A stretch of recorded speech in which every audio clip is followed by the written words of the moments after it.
पटना के दरभंगा काली मंदिर की अनसुनी कहानी। युगों की फुसफुसाहट।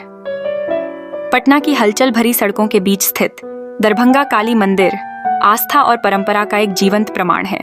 इसकी चमकीली रंगीन बाहरी दीवारें और भक्तों का निरंतर प्रवाह अक्सर इतिहास की उन शांत फुसफुसाहटों को ढक लेते हैं जो इसकी हर ईंट में समाई हुई हैं।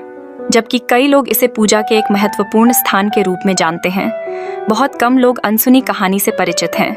वह अनसुनी कहानी जो इसके मूल और स्थायी विरासत से जुड़ी है। हमारी कहानी पटना में नहीं, बल्कि दरभंगा रियासत में 19वीं सदी के अंत या 20वीं सदी की शुरुआत में शुरू होती है। दरभंगा के महाराजा कला, शिक्षा और धर्म के एक आर्डेंट संरक्षक ने अपनी राजधानी में देवी काली को समर्पित एक भव्य मंदिर की कल्पना की। उन्होंने बेहतरीन कारीगरों और मूर्तिकारों को नियुक्त किया। अपनी भक्ति और अपने राज्य की भव्यता दोनों को दर्शाने वाली एक उत्कृष्ट कृति बनाने में इमेंस संसाधन लगाए। कहा जाता है कि मां काली की मूर्ति एक ही गहरे पत्थर से तराशी गई थी, जिसमें एक असाधारण आभा थी जो इसे देखने वाले सभी को मंत्रमुग्ध कर देती थी। हालांकि भाग्य या शायद दैवीय इच्छा की अन्य योजनाएं थीं।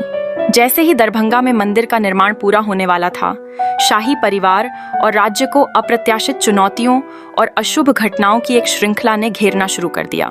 पुजारियों और दरबारियों के बीच फुसफुसाहट फैल गई।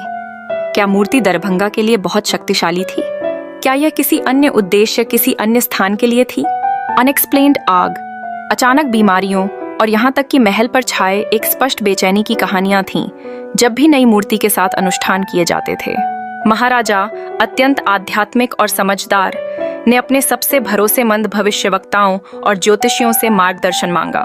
बहुत विचार विमर्श और गहन आत्मनिरीक्षण के बाद एक स्टार्टलिंग भविष्यवाणी सामने आई। मां काली की शानदार मूर्ति निस्संदेह दिव्य होते हुए भी दरभंगा में रहने के लिए नियत नहीं थी। इसका वास्तविक घर, यह पता चला, पटना में था।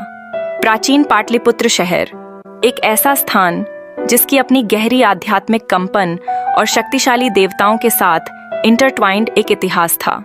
भविष्यवाणी से पता चला कि केवल पटना में ही मूर्ति की पूर्ण दिव्य ऊर्जा परोपकारी होगी और वास्तव में खिलेगी, जिससे भूमि में समृद्धि और शांति आएगी। यह रहस्य उद्घाटन, हालांकि शुरू में परप्लेक्सिंग था, महाराजा द्वारा सोलम सम्मान के साथ स्वीकार किया गया था। पहले से ही इमेंस खर्च और प्रयास के बावजूद उन्होंने पवित्र मूर्ति को पटना ले जाने का कठिन निर्णय लिया। दृश्य की